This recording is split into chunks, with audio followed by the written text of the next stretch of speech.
Is Dylan Cozens coming to Nashville? We've got a postseason gut check. And what do the Nashville Predators really have in Milwaukee? These are all the burning topics we're going to tackle on today's Locked On Predators podcast.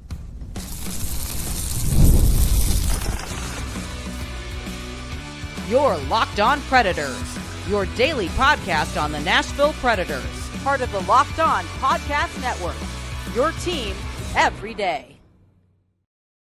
Welcome to this Thursday edition of the Locked On Predators podcast. Thanks so much for making us your first listen of the day. We are your free daily Nashville Predators podcast. We are a part of the Locked On Podcast Network, your team every day. Want to kick off our Friday Junior, as we like to call Thursdays around here, giving a shout out, especially today, to our Locked On Predators insiders and to our everydayers. We also want to welcome any new listeners to the show. We appreciate your support. We love that we are all navigating this wild Nashville Predators season all together. I'm Ann Kimmel. I am a writer and co-host with Penalty Box Radio, and my friends, you know I have a partner in crime. You do. I'm Emma Lingen, and I'm the Predators site editor and reporter for the Hockey News. Emma, I gave an extra special shout out to our Locked On Predators insider community, A, because we just love them, but B, because we asked them what burning topics and questions do we need to discuss on the show today. And let me tell you something, our insiders had some great insights, some great thoughts, some great questions. And so on today's show, it is just a potpourri of pondering. We are going to be talking about how likely is it that Dylan Cozens could come to Nashville. We all have heard some rumors. We're going to kind of check in and just see what are our feelings about the postseason. You know what I say about feelings. We'll get to that. We are also going to talk about a couple of Nashville Predators players and some players in Milwaukee. Who is ready to stick around Nashville and be a part of some success? Are there pieces in Milwaukee that are potential top six? We're going to dive into a wide variety of topics on today's show. So we're just going to jump in because we got a lot of questions. First question comes from our insider, Dustin. This is what Dustin had to say. He says, I keep seeing Cozens to this team, Cozens to that team, and that all of these teams seem to think that they are in the top spot to trade for him. The Preds are one name that keeps coming up. How realistic is that idea that we trade for him? And what do you think it would cost now that there are apparently 18 different teams in the Dylan Cozens mix? So, of course, Dylan Cozens, this is a center, 23-year-old center. He plays right now for the Buffalo Sabres. This season, 38 games played, 8 goals, 11 assists. He has been, Emma, a 30-plus goal scorer once in 2022-23. And this is a name like we keep hearing it. Dylan Cozens is sort of the proverbial name as you're talking trades. You know, Barry Trotz had talked about there's like this Christmas time reassessment. When you look at where the Predators are, when you look at what we're hearing, when you look at what Nashville has, where are you, Landon, on how likely Dylan Cozens is to be traded and what Nashville could potentially offer? And just, it's hard to say how likely you think it would be, but you know, we do keep hearing stuff, me and Emma. We hear some things. We do hear some things. I have heard some things. And what I will say is the idea of Cozens being traded to Nashville is that's very likely. I mean, not like, I'd say it's very realistic. It's realistic, not necessarily likely, only because there's so many factors at play here. I'd say the idea of it, extremely realistic. Barry Trotz has called and inquired about Cozens. But here's the thing. First, you got to look at where Buffalo's at. They had lost like 12 in a row. They were getting to the point where it was like, oh, are we going to fire sale these? And, you know, are we just going to get rid of everyone? But then if Barry Trotz is making these negotiations with Kevin Adams, is Kevin Adams even going to have a job in a couple days because this team keeps losing? So like, are those talks going to fall apart? Like, what's going to happen? And that there's all this kind of like, will they, won't they? And then the roster freeze hit.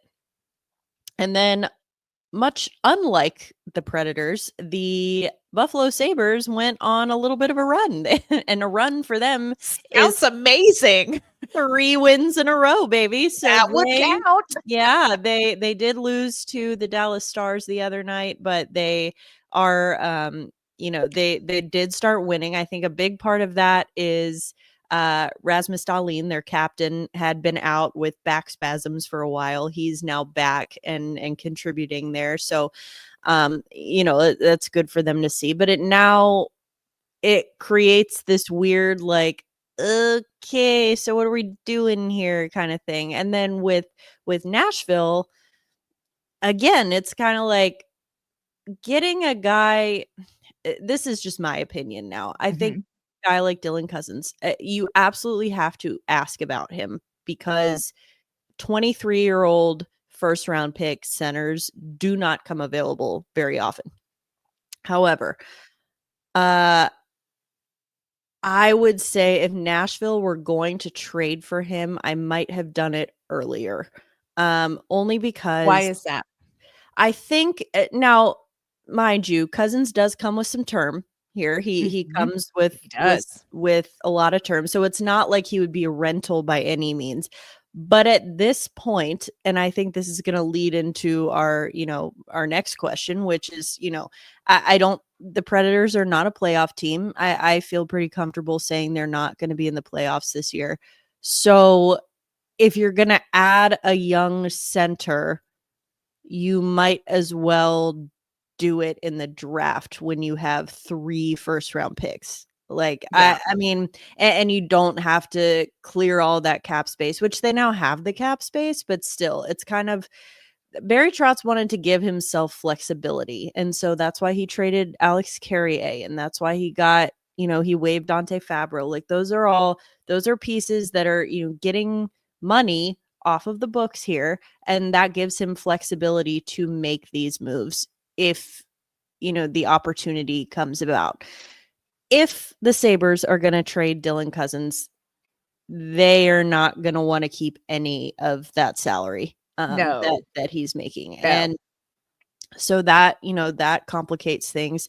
But I think at this point, if you're looking at what it would take to get Cozens, Buffalo is looking for, and I know this, I can confirm, Buffalo is looking for roster players. They're not looking for assets. They're not looking for prospects. They have plenty of those. They want roster players. So this needs to be a hockey trade. Tommy Novak is a name that I would almost certainly count on being part of a trade for Dylan Cozens if there were one. I was very surprised that you so Parson and went to Colorado, because in my mind, that was somebody not alone, but could have been a very nice, an appealing piece for Buffalo, because we are hearing that they want players. They're not looking for prospects. They're not necessarily looking for picks. They want players back. I go back and forth on Dylan Cozens. Very intrigued by him. I like that he is a little bit young. It's the term. His contract runs through 2029, 2030. And if this player is not a fit, he's not going to be a fit for a very long time with the Nashville Predators. And so I think there's a lot of due diligence you have to do if you are going to say, we're going to take on this contract. I think Barry Trotz also has to make sure, hey, I am not buying something that, like you said, I can either get in the draft or that maybe we have in the pipeline that will take a couple of seasons to really see and evaluate. So, we are definitely hearing a lot, Dustin, about Dylan Cozens. I am intrigued by it, but I do think there are a couple of things where I'm like, Barry Trotz, you better be darn sure, because that's a lot of term and that's a lot of money. And you are going to give up known commodities, underperforming known commodities, but you're giving up known commodities with much shorter term. Yeah, I think that's a good point. You got to be really sure, because you got to be so sure, buddy. Because this is, in this situation, like I said, Barry Trotz has called and inquired about Cozens. There have been ongoing discussions. There may or may not be a framework of a deal already in place. And now it just kind of depends on, well, how are the Predators doing? How are the Sabres doing? How much, if any, salary are the Sabres willing to retain? How, like what pieces are they asking for? So like there can be a basic framework of the deal where, let's just say for the sake of argument, like the central pieces are Dylan Cozens and Tommy Novak, but there's so much other, extra, on the periphery, like different things that play into this. So the short answer is it realistic that this could happen? Absolutely. I would say so. Yeah. But is it a sure thing? Like, is it imminent? It's really hard to say. I love that you differentiate between realistic and likely, because I think it's very difficult to say how likely it is. I think that it's pretty easy to explain why it could be realistic.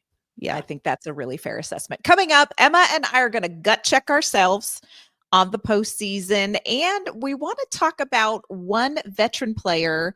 Was it a mistake to hang on to him this offseason? We'll debate that. Today's episode is brought to you by our great friends at Gametime. We love attending live events, whether it is a Preds game or a music event, some theater, or a comedy show. One of my favorite personal memories from this year, not going to lie, it was seeing Barry Manilow live in concert. It was absolutely unforgettable, especially Copacabana. Gametime has made it easy for you to get tickets for your favorite events. They have this great new feature. It's called Gametime Picks. And Gametime Picks is going to filter out the fluff and show you only incredible deals on great seats, so you are not going to waste time searching through thousands of tickets. With Gametime Picks, you can find amazing deals. You can see the view from your seat before buying, and the super deals are particularly impressive, offering great seats at unbeatable prices. Plus, the app's all-in pricing shows you the total cost up front with no surprise fees at checkout. So take the guesswork out of buying tickets with Gametime.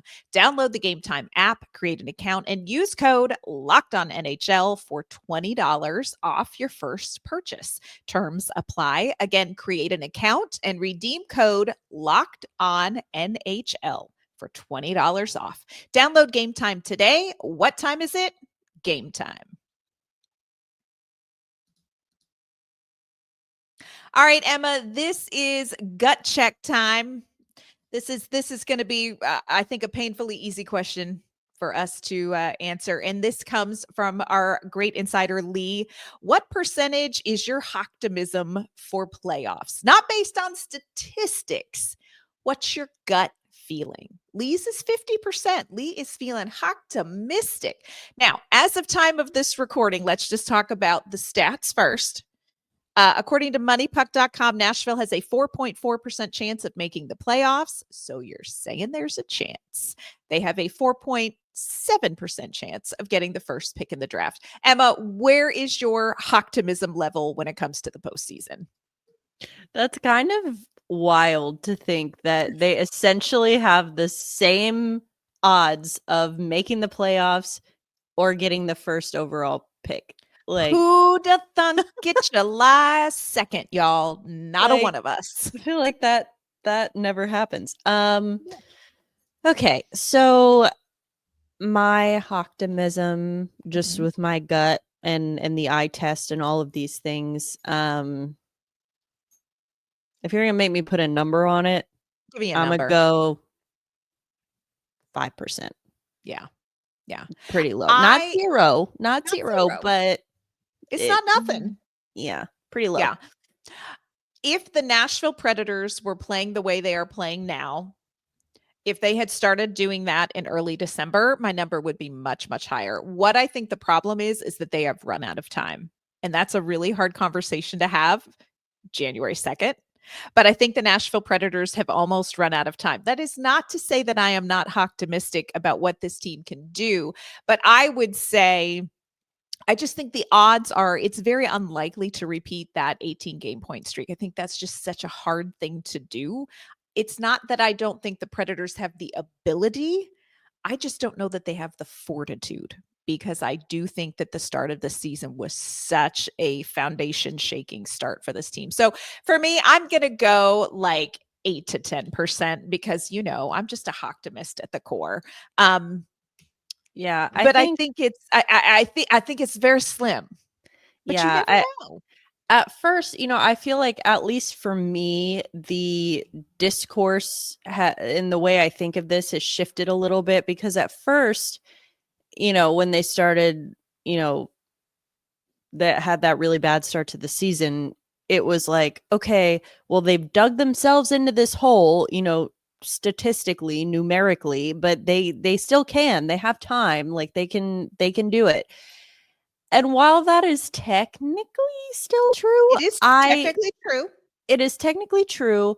Now we have a larger sample size, and it's harder for me to say. Like, at first it was, well, they're not meshing. It's early. This is not good, but they'll figure it out. Now it's like, all right, y'all have had your time to mesh. And now they do look more cohesive as a group, but just these last 3 losses alone, my goodness. And this is the worst road team in the NHL, mind you. So looking at, the rest of the schedule and just looking at the likelihood and just being realistic about it, it's less about the numbers for me at this point than it is about just the eye test and the way that they're playing. Like, it's hard for me to feel good about this team making it to the playoffs. I agree. Yeah. But you know what? We're optimistic. We'll see what happens. And look, that does not mean that the rest of the season is just wasted time. That's a whole nother topic for a whole nother episode. And we will get to that, y'all. But we're going to move on to Corey's comments and Corey's thoughts. Corey said, I feel strongly that failing to sell high on Nyquist after last season's result cost the team Phil Tomasino. And I think they'll end up regretting the decision they made. Nyquist is literally Granlanding right before our eyes, which I was like, that is a verb that I can picture very specifically, Corey. I know exactly of what you speak. This is a tricky one. Gus Nyquist, of course, had career marks in the 2023-24 season, played 81 games, 23 goals. He had 52 assists, career high 75 points by a mile. So coming off of a great season. And I think you were absolutely right, Corey, in the fact that with hindsight, you could have got bag for Gus Nyquist. Here is why I think Barry Trotz didn't. And hindsight, Barry Trotz does not look like he played this well, because now we know. But before we knew, that top line was the most productive line for the Nashville Predators. And you did not think that would be a line Barry Trotz would want to tamper with. You really felt like, Emma and I felt like training camp looked like Forsberg, O'Reilly, Nyquist. They looked like they'd hung out all summer. Well, that went to hell in a handbasket, friends. I also think another thing that's not working for Gus Nyquist when it comes to straight statistics, he's off of the top power play unit. When you add Steven Stamkos and Jonathan Marchessault to your lineup, you are going to bump somebody out of that first power play unit, and it was Gus Nyquist. So his numbers, not going to be so great. I think he had 5 power play goals and like 24-25 power play points last season. So a lot of his points were special teams points. Vaguely remember what special teams points feels like, but it's been a while, it feels like, with this team.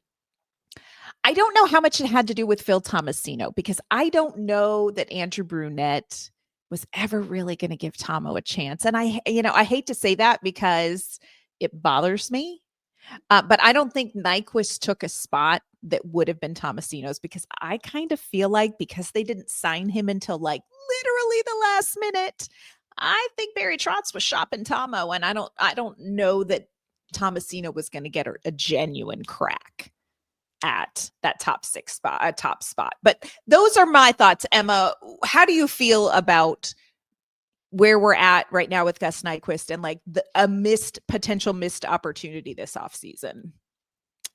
Well, this feels like you said, it feels like 2 separate conversations, Nyquist and Tomasino. It's a little bit of, like trying to draw a connection that isn't there, I feel like. So let's start with Nyquist. Nyquist, this is a classic hindsight is 2020 thing. Mm-hmm. Like, at the time, no one would have expected or wanted Barry Trotz to trade Nyquist after he's had a career year the way that he did. But here's some other things to consider. Yes, he's Granlunding before our eyes, Oof. but here's the thing. He is significantly older. He's the oldest guy on the team. He's 34. He only has this 1 year left on his contract, and then he's a UFA. So I would, caution, and I would maybe push back a little bit and say that you probably weren't, like, even if he did trade him, selling high on a 34-year-old Gus Nyquist with 1 year on his contract, like, I don't think, the only kind of team that would work for is a legitimate contender, that would have him for the 1 year at 34, 35. And I just think that, yes, he had a career year last year, but you have to look at his entire body of work. Like you said, the 75 points, that was his best by a lot. You can't expect him, you can't expect lightning to strike twice in the same place. So I just think that, and I know you don't think. No, I got to be honest. I did. Well, one of my hot takes for the season. Yeah, now, that's I didn't right. think he was going to hit career highs, but one of my hot takes this season was Gus Nyquist is not going to fall off the cliff everybody thinks he's going to fall off of. Now, season ain't over, but he's definitely looking over the edge. Yeah. So that's my thing about Nyquist. I don't think if Barry Trotz had traded Nyquist over the summer, I don't think the return is quite what people think it would be. Just in terms of, again, like, teams aren't going to want to give up like draft capital and things for 1 year of a 35-year-old player. Like, especially when they probably, especially now, they're probably all like, shoo, bet we can get him at the deadline for next to nothing. Yeah. It's not like he's going to be in the postseason unless is right, and we got a 50% chance it's going to happen. Yeah, so I don't know. I think that this seems very much like, oh, we should have traded him when we could. I mean, like, okay, it's easy to say that now, but like, also, I don't think the return would have been as good as people think it would have been. Yeah, I hadn't thought about that, but that's probably true. And I agree with you about Tomasino. I think less.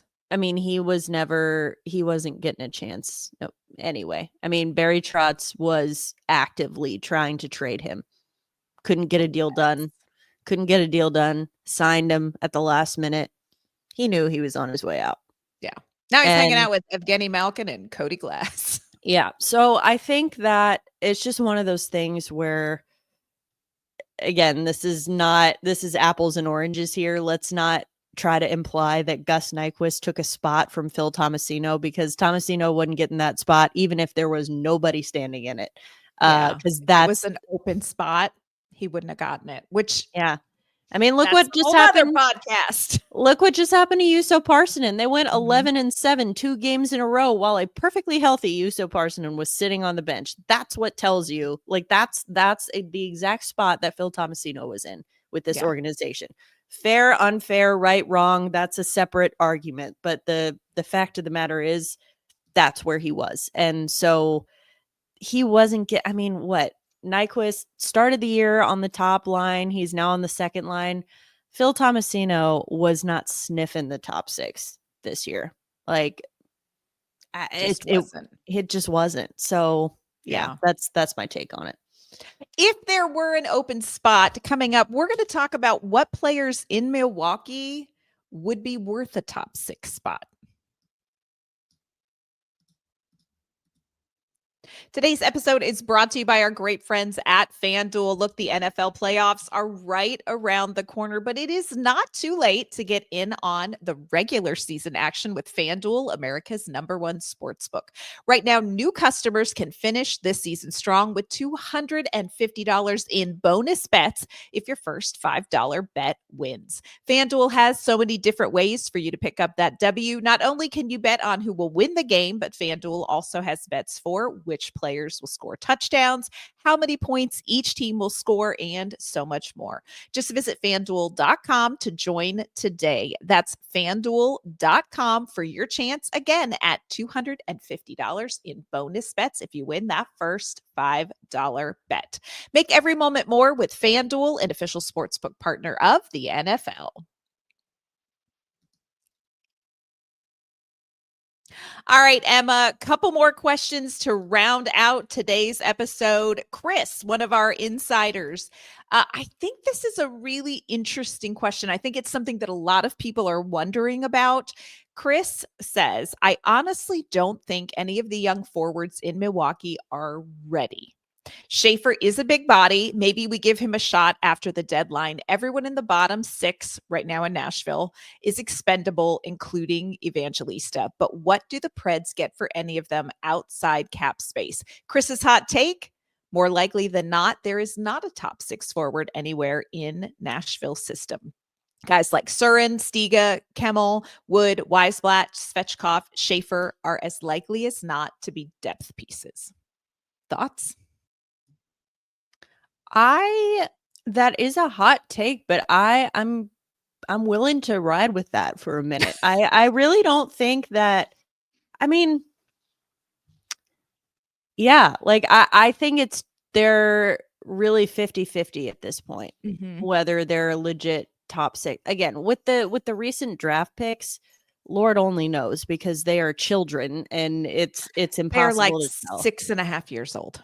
And they're not Connor Bedard. So and they're not Macklin Celebrini. So it's really, there isn't that much of like a sure thing. I with the first part of that, I would agree. I don't think anybody's ready right now for a full-time NHL role. Even Svechkov. He was good in his little stint here. He was solid. I think we'll see him again this year. But would I want him in the lineup full time? Not necessarily. And so I think that, but again, like all the guys that you mentioned that we could be seeing in Nashville, Svechkov, Kemmel, Schaefer, I'm not putting any of those guys in the top six. Like, that's just kind of where I'm at. And I think it's very rare to be an AHL player called up and slotted into the top six and look like, okay, yes. Well, like, here's what I will say. Here's what I will say is that of the guys who began the year in Milwaukee, I would have said it then, and I still say it now. The only one who, to me, felt like after training camp, because we watched these guys at camp, the only one that I felt confident after camp saying that is a top six forward, maybe not when he first comes to the NHL, but like he has top six forward qualities. Yeah. Zack Laro. He's the only one. He's the only one. And he hasn't, I mean, he's been kind of throughout the lineup. He's been playing on the second line with Nyquist and O'Reilly, but he's also been down on the fourth line with McCarron and Sissons. And so you've kind of seen him everywhere. But to me, like the only one of those guys that I would feel that I would give more than a 50% chance to as far as their ability to play on the top six is Zack Laro. I think when Chris is talking about the hot take, like there's maybe not a top six forward in Nashville system. And you're talking about Igor Surin, Teddy Stiga, Joachim Kemmel. He mentioned Matthew Wood, Ozzy Weisblatt, Svechkov, Schaefer. I do think we will see Schaefer. Schaefer's injured right now. So I think a lot depends on what that situation is. But I do think we're going to get a look at Schaefer. But do I think he's top six? No, I think Schaefer is... I think they would look at Schaefer as like a fourth line identity guy. Yeah. At this point, I don't even know though, because depending on how long he's out with his injury, that could be detrimental to bring him up to the NHL. You know, it depends on how conditioning. And, right. Yeah. So I would say had he not gotten injured, 100% we'd see him this year. But now it's like, maybe not. Maybe. It is hard for me to say that Matthew Wood, Igor Surin, even Teddy Stiga, I think we have such a small sample size to make that judgment one way or the other. Now, I think it's also too small a sample size to say very clearly Igor Cern is a top line player. Very clearly Matthew Wood is going to be a top 6 guy. But I also think you have to be careful not to go the other way, because there is such a giant leap between juniors, between NCAA to AHL. There's a leap, a significant leap. The leap from AHL to NHL, also cavernous for a lot of players. That's why you don't see a lot of these guys pop up into an NHL slot in the top 6. I'm just not willing to say they aren't that yet, especially Igor Cern, just because that boy is something different. Now, this is Barry Trotz's swing for the fences guy. So if you're swinging for the fence, I think Barry Trotz is hoping he's got himself a little top 6 guy going with Igor Cern, and Igor Cern is a little bit of a different fella. But I think it's just too early to say one way or the other. And that is what is so, I'm telling you, it is witchcraft and wizardry drafting in the NHL. It's just, it's the hard, I think it's the hardest gig. We have one more question. This comes from Jean, and Emma and I get to see Jean at games. We love Jean. Jean's question: do you think that since the Christmas evaluation time Trotz set publicly has passed with no major progress seen, that he'll make major moves? I think it depends on what you consider a major move. What do you think is realistic? Not likely, realistic. Yeah, I mean, I would say the Cozens thing is still realistic. It's still a possibility. But again, there's so many things at play here, and it's not just about Nashville. It's about Buffalo and what they're trying to do too, or insert whatever team you're looking to trade with. I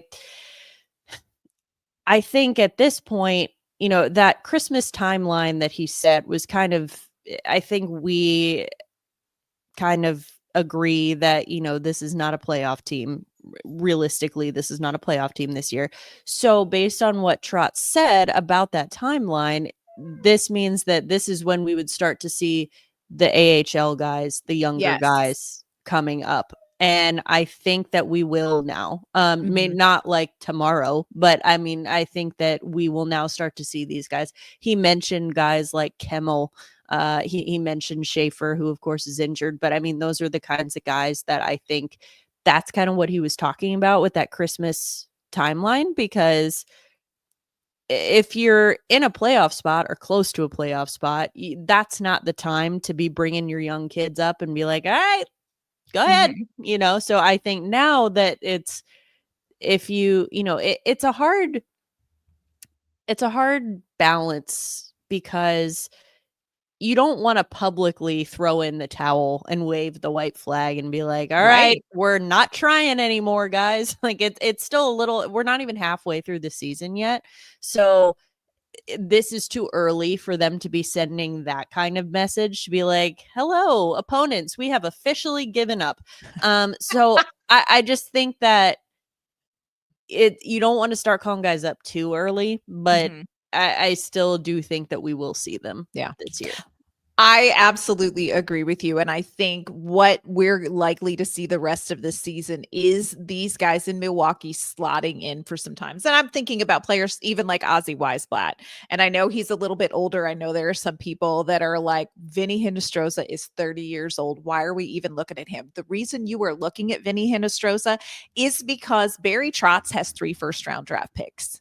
And at the rate Nashville is going, they could get something for it. And I think Barry Trotz now, his focus has to be not getting to the playoffs. I mean, he still has to try for it, and he will. Barry Trotz, he's not going to tank. I don't care what you all say. I don't care how much you all want it to happen. I don't care how much you think that is the way that this team is going to be resurrected from near death. It ain't, and it ain't happening anyway. But he has to evaluate what he has, because Barry Trotz has a pocket full of picks to go out and get stuff. And he is going to 100% want to know, what do I have in Joachim Kimmel? What do I have in Reed Schaefer? Ozzy Weisblatt, where would he fit in? What is his, level? Do I think Ozzy Weisblatt is going to like battle Steven Stamkos for like top line minutes? No, but Barry Trotz has to figure out what he has. And the best way to do that is to plug these guys in at the NHL level. So it's not going to be a wasted second half of the season. I don't think it's going to be boring. I think Nashville is going to fight to be competitive, but they gotta slay some dragons. Do I think that, again, we go back to Lee's question, blessed, the most optimistic heart of mine says we ain't seeing them in the postseason. You could book a vacation end of April. But Barry Trotz will be busy. He will be very busy the second half of the season. And that's when I think we're going to see, hopefully, potentially Schaefer, Kimmel, et cetera, Svechkov will be back. So I think we're going to see a lot of that kind of movement. So, those are our thoughts. We're interested in your thoughts. How optimistic are you feeling about the Nashville Predators? Is there something that you think increases the odds of them getting into the postseason besides the Lord smiting, 30 other teams? Let us know in the comments. Let us know in the comments. Of course, Emma and I are going to be here each and every Monday through Friday going over what is happening with this Nashville Predators team, postseason or not. And of course, on tomorrow's show, Predators are going into the weekend back to back. They've got Vancouver, they've got Calgary. We're going to talk about what those games look like. And we are going to talk about what Nashville has to do to get a freaking road win, y'all. Our lips. They're running out of ways. They're running out of ways to lose. I mean, you would think. I know, but there's Kevin Lankinen just waiting to be like, oh, hey guys, I'm gonna make all the saves. Yep. Yeah. It's gonna be a whole thing. We're gonna preview that game more in depth and maybe a little less dramatic than I just did. But so tune in tomorrow for that episode.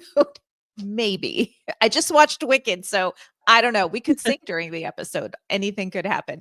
Before we sign off on this Thursday, though, Emma, let everyone know where they can find you and your work. You can find me on Twitter and Instagram at Emma_Lingen, and you can find my work at The Hockey News. And you can find me on social media at AnnK_Mama on Ice. You can find my work with Penalty Box Radio as well. Friends, that is going to do it for this Friday Junior episode of the Locked On Predators podcast. Thanks so much for making us your first listen of the day. We're going to be back tomorrow with that weekend game preview episode. We'll see you then.